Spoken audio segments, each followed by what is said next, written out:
ভেবেছিলেন মনের মানুষটি আপনার সারা জীবন সাথে থাকবে।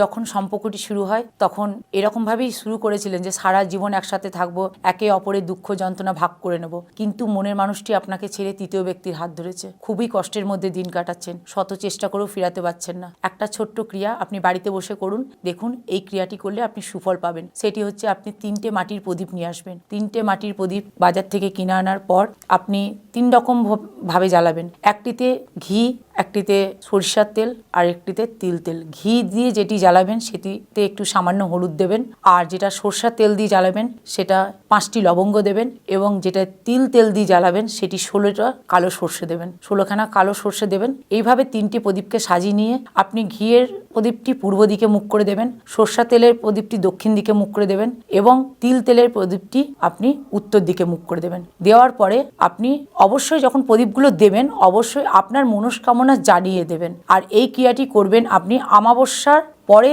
যে শনিবার পড়বে সেই শনিবারে করবেন। এইভাবে পরপর 4টি শনিবার ফলো করুন, দেখুন আপনার হারিয়ে যাওয়া মানুষটি আপনার কাছে আবার ফিরে আসবে। নমস্কার, ভালো থাকবেন।